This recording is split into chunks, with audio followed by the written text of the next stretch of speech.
Welcome back, it's me, Lou. I'm here for another action figure unboxing and review. Today from Hasbro in their G.I. Joe Classified Series line, we are featuring the retro-carded Duke. Alright, so this is an action figure I've been looking forward to since they announced it. As much as I loved the first release of Duke in the much more modernized costume, this one really takes me back to my youth. Duke was one of my favorite Joes as a kid. And this one does a great job of recreating that older action figure, but just sizing him up and bringing him into the modern era.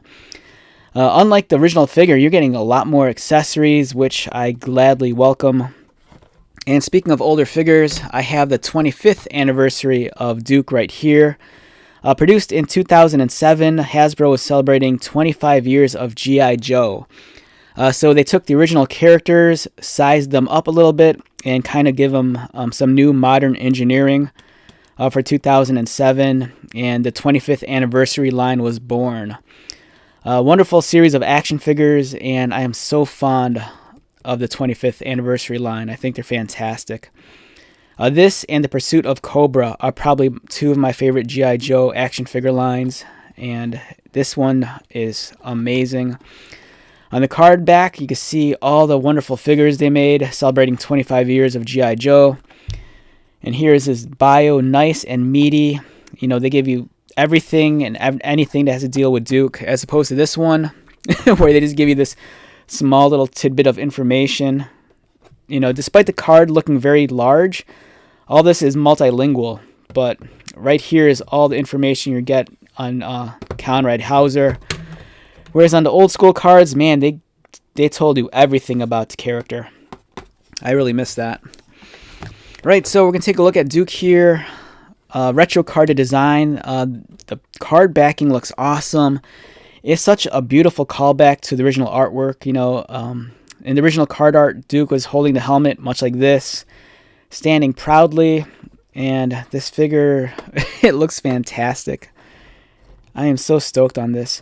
I really did like the first version. I had no problem with it. I know some people didn't like the sci-fi weaponry or the weird communicator badges on the figures, but for me, I didn't mind. You know, they looked like G.I. Joe as they look in the year 2020. But if you grew up in the 80s, you know, this is probably the figure that's ideal for you. And here's some of the other figures in the wave. And let's take this out.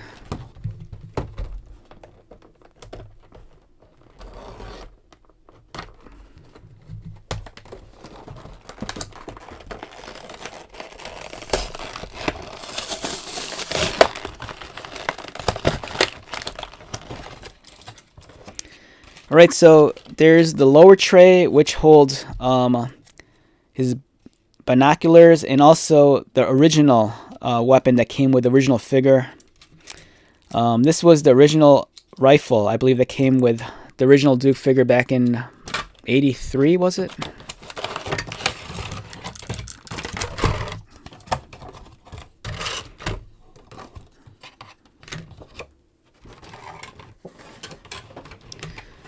Here is the display base. This is the G.I. Joe one. You know, the Cobra one has the Cobra on it, but this one has the star and stripes. Very similar to the old school designs. You know, the only thing it's missing is the label here with the character's name.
Alright, so you get a lot of bang for your buck with this figure. Alright, so you got the display base. You have his backpack with shovel. The shovel does not come off. It's just a detail that's painted onto it. You get his very iconic visor and helmet. If you're a child during the 80s, you'll remember a lot of Joes came with this helmet and then the visor that would like go down. You also get, we looked at the weapon and the binoculars. You get a pair of fists. You get his sidearm right here. You get his knife. And then you get the rifle that was made popular in the cartoon. Alright, first off, let's deposit some of these accessories. For the knife, there's a scabbard right there on the side of his boot. And let's see how well it slides in. Slides in, nice, snug fit. You're not going to lose that. Likewise, his sidearm goes into this holster. Nice, snug fit as well. This is not coming out. Let's attach his backpack. Now the backpack you see here, this always freaks me out. I always kind of feel like on the straps that there's not enough material on the ends. I always kind of feel like if you mess up and, you know, you could run the risk of ripping the strap.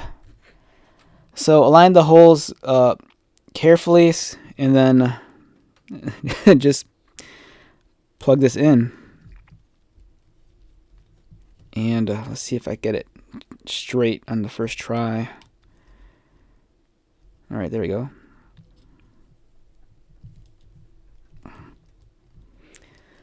Yeah, this one fits pretty well. There's some figures that, I think it was Barbecue, like his backpack, it didn't fit very flush on his back, and you had this like large unsightly gap. You have a gap here, but it's not that bad. And then if you want, you can add the helmet. It's a tight fit on him.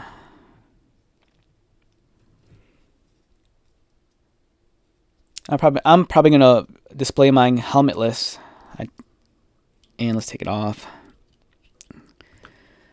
And then you also have the binoculars if you want to like just go full ham and outfit him with everything. All right, let's take a look at the figure. Duke stands in at about 6.5 inches.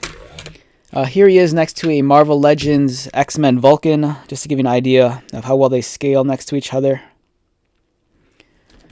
Here he is next to the American Nightmare Cody Rhodes, WWE Mattel action figure, slightly larger scale. They kind of look like they could be related. Maybe they're cousins.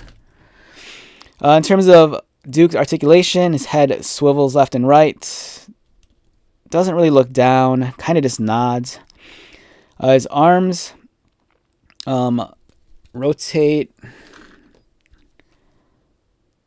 And then it's very smooth. You'll notice there's a butterfly joint there as well. Let's adjust the colors here. It's not jiving with my camera. There we go. That's better. And now it doesn't want to focus. Come into focus. And there you go. Yeah, so his arms rotate. They go outward about there. There's a bicep cut on the upper sleeve. Clean, pinless elbows, double jointed, articulated wrists. He features a diaphragm cut mid-torso, so the swivel kind of stiff on my figure. Doesn't want to crunch forward all that much. Does he arch back? Not too much either. Kind of surprised about that. Does have a waist swivel, legs kick up and outward, and pinless knees, very clean design. Boot cut for swivel and articulated ankles, which you can see right there. I believe this makes reuse of a lot of pieces as well. You know, the pants and the legs look very similar to the ones we got before. The boots might be a different design than the first release. And I think the top might be the same with some different elements because it's missing the communicator badge. But yeah, if you're a child of the 80s, you know, this figure is a throwback to that era. And this is probably the Duke figure for you. It's really well done. Excellent execution. And I'm just really stoked on it. Let's see if we can recreate that pose from the card art.